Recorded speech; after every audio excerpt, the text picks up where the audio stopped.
భక్తివర్ణ ప్రేక్షకులకు శుభోదయం. 14/2/2026 స్వస్తి శ్రీ చాంద్రమాన విశ్వావసునామ సంవత్సరం ఉత్తరాయణం శశర ఋతువు మాఘమాసం కృష్ణపక్ష ద్వాదశి శనివారం.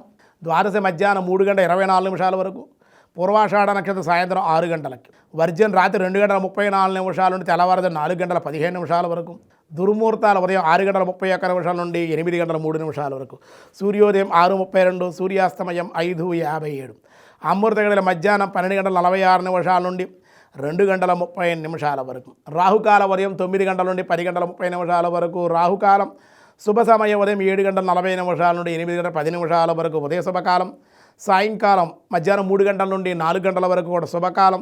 సిద్ధియోగం తెల్లవారుజామున 3:22, తైతుల కరణం మధ్యాహ్నం 3:24, గరంజి తెల్లవారుజామున 4:02. ఈరోజు శనిత్రయోదశి.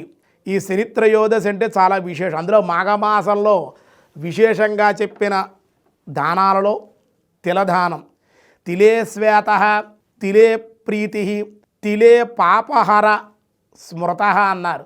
మాఘమాసంలో దానాల్లో తిలదానం చాలా విశేషంగా చెప్పారు, విష్ణు ప్రీతికరం అని చెప్పారు. కాబట్టి అందులో శనిత్రయోదశి కావడం వల్ల శనిని తైలంతో అభిషేకించడం, అలాగే తిలలో దానంగా ఇవ్వడం, తైలంతో దీపారాధన చేయడం, తిలపిష్టాన్ని నివేదన చేయడం, శనిని కనుక ఈ విధంగా స్మరించడం వల్ల, ఆరాధించడం, పూజించడం వల్ల, అర్చించడం వల్ల కూడా మనకు ఏలినాటి శని, అష్టమ శని, అర్ధాష్టమ శని, కంటక శని ఇటువంటి దోషాలు ఏమన్నా ఉంటే తొలగి శని మనకి పాజిటివ్గా మనకు ఉండే అవకాశాలు, నెగిటివ్ అంతా తొలగే అవకాశాలు ఉన్నాయి. అలాగే రేపే మహాశివరాత్రి, శివమైన రాత్రి, శివరాత్రి కాదు, అన్ని రాత్రి గొప్ప రాత్రి శివరాత్రి రేపే అయ్యింది. కాబట్టి ప్రతి ఒక్కరూ కూడా శివరాత్రి సందర్భంగా శివక్షేత్రాల్లో, శైవక్షేత్రాల్లో పరమశివుని దర్శించడం, ఆరాధించాలి.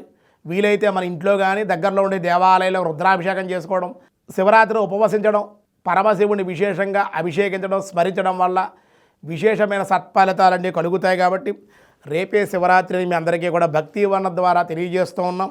దినారంభ చక్రంలో ముందుగా ఈరోజు మేషరాశి. మేషరాశి వారికి ఈరోజు వృత్తిపరంగా లాభాలు ఉన్నాయి, ఉద్యోగంలో మిశ్రమంగా ఉండే అవకాశం ఉంది. వృషభ రాశి వారికి కొన్ని ప్రయోజనాలు చేకూర్చే అవకాశం, కొత్త ఆదాయ మార్గాల ద్వారా అన్వేషించే అవకాశాలు ఉన్నాయి. మిథున రాశి వారికి అన్ని సమస్యలు అధిగమించి లాభాల బాటలో పయనించే అవకాశం ఉంది. కర్కాటక రాశి వారు మంచి తెలివితేటలతో ప్రవర్తించి అందరి యొక్క మన్ననలు పొంది కొన్ని ప్రయోజనాలు సాధించే అవకాశం ఉంది. సింహరాశి వారు ఊహించిన ధనలాభం, రుణములు తీర్చుట.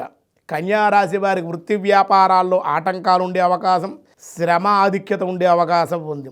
తులారాశి ప్రభుత్వ వ్యవహారాల్లో ధనయోగం, ఉద్యోగ లాభాలు ఉండే అవకాశం. వృశ్చిక రాశి వారికి దీర్ఘకాలిక వ్యాధుల బారిన పడకుండా ఉండాలి. ఆరోగ్య విషయాల్లో తస్మాత్ జాగ్రత్తగా ఉన్నట్లయితే అన్ని విధాలుగా మీకు అనుకూలం. ధనస్సు రాశి వారికి మిశ్రమ ఫలితాలు ఉంటాయి. ఆదాయం ఎంత వచ్చినను కూడా మంచినీళ్ళ వల్లే ఖర్చు అయిపోయే అవకాశం ఉంది, కూడా పొదుపు ఎంతైనా అవసరం. అలాగే మకర రాశి వారి శారీరక మానసిక ఆనందం ఉంది.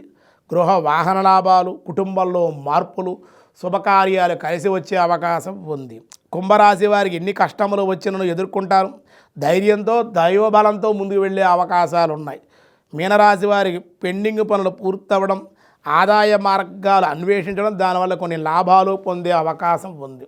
నిన్న ఏకాదశి కాబట్టి ఉపవసించినటువంటి వాళ్ళు ఈరోజు ద్వాదశి మధ్యాహ్నం 12 దాటిన తర్వాత 3 గంటల లోపుగానే ద్వాదశి పారాయణ పూర్తి చేసుకుని విష్ణాలయ దర్శనం, తులసార్చన, సాలిగ్రామదానాలు, బ్రాహ్మణ సమారాధన అనంతరం మీరు కూడా ద్వాదశి గడికి వెళ్లకుండా భోజనం చేసి కాయేన వాచ మనసేంద్రియైర్వా బుద్ధ్యాత్మనా వా ప్రకృతే స్వభావాత్ కరోమి యజ్జ సకలం పరస్మై నారాయణాయేతి సమర్పయామి అనే ద్వాదశి పారాయణ పూర్తి. అందులో శనివారం కావడం, స్వామిని దర్శించడం విశేషమైన సత్ఫలితాలు కలుగుతాయి.